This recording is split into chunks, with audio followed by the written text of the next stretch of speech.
क्या आप अपने जीवन में बहुत ज़्यादा परेशान हो रहे हैं? समस्याएँ हैं और समस्या का हल नहीं मिल रहा है। हल खोजते-खोजते थक गए हैं। तो कुछ बातों पे ध्यान दें। कभी-कभी हम जाने-अनजाने में पूर्व में कुछ ऐसे कृत्य कर देते हैं जिससे हमारे जीवन में बहुत समय बाद एक लंबा इफ़ेक्ट पड़ता है।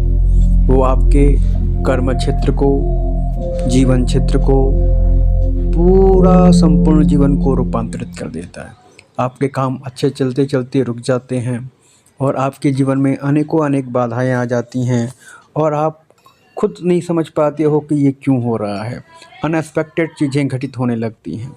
तो कभी-कभी मनुष्य के जीवन में देवी कृपा या देवी के असंतोष हो जाने के कारण भी ऐसा घटित होता है और कभी-कभी मनुष्य के ऊपर ऊपरी बाधाओं के असर से होता है।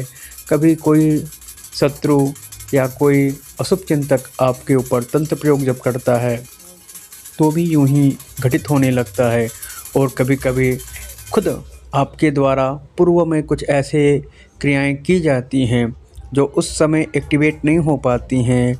अनिष्टता के वश, क्रोध के वश कुछ ऐसी क्रियाएं यदि आपने कर दी हैं जो उस समय फलीभूत हो नहीं पाई, वो भी एक समय के बाद आप भूल जाते हैं, परंतु वो सदैव नक्षत्र मंडल में, ब्रह्मांड मंडल में, एक सृष्टि में वो ऊर्जाएं कभी ख़त्म नहीं होती हैं।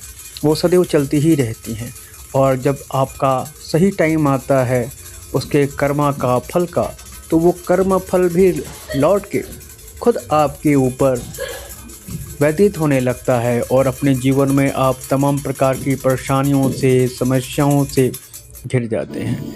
यदि आपके जीवन में यूं समस्या चल रही है और आप पीड़ित हो रहे हो तो पूर्व के तमाम प्रकार के कर्मों को जांचिए और उस पे देखिए कि कुछ अज्ञानतावश या क्रोधवश किसी के ऊपर आपने तंत्र की क्रिया तो नहीं की, किसी के ऊपर कुछ टोटका आदि तो नहीं किया या किसी के द्वारा कराया हो। यदि आपके स्मृति में इस प्रकार का बात आता है, कभी आपने क्रोधवश या अज्ञानता के वश जल्दीबाजी में किसी भी प्रकार का तंत्र का सहारा लिया है, जब तक आपके द्वारा किए गए तंत्रों का, आपके द्वारा किए गए इन कुकृत कर्मों का आप प्रायश्चित नहीं करते हैं, तब तक आप इस बंधन से मुक्त नहीं हो जाते हैं। ये क्रियाएं और ये शक्तियां एक बार एक्टिवेट करने के बाद जल्दी ख़त्म नहीं होती हैं और कुछ तांत्रिक, कुछ साधक कुछ पैसे लेके इसे एक्टिवेट करके छोड़ तो देते हैं, परंतु एक लंबे समय के लिए वो जिसके द्वारा की गई होती है उनको और जो कराता है उनको खोजती रहती हैं शक्तियाँ, क्योंकि तो जो तांत्रिक है वो तो एक माध्यम मात्र है। आपने जैसा कहा उसको विधि पता थी, उसने करके एक्टिवेट करके छोड़ दिया, परंतु कहीं न कहीं सारी जिम्मेदारी आपकी खुद की बनती है। यदि आपने उस शक्तियों को एक्टिवेट किया, किसी के लिए उसका कार्य हुआ या नहीं हुआ, परंतु उसका भुगदंड आपको लंबे समय के बाद, कभी-कभी सालों में, कभी दसियों सालों में और कभी-कभी तो पूर्व जन्म में भी मिलता है। तो इसलिए इन कृत्यों को बहुत सोच के, समझ के करना चाहिए, हड़बड़ी में नहीं करना चाहिए। तंत्र एक नेक्स्ट लेवल की क्रियाएं हैं, परंतु लोग आज की इस भागम-भाग में इसे एक सामान्य उपलब्धि समझ के हर व्यक्ति करना चाहता है, परंतु तंत्र एक ऐसी कठिन और क्लिष्ट विधि है जो जन्मों जन्मों तक आपके पीछे पड़ी होती है। ज़रूरी नहीं है कि अभी आपने इस जन्म में तंत्र किया, किसी के लिए अमंगल सोचा तो उसका फल तत्काल हो, वो बहुत समय तक उसके पीछे लगा रहता है।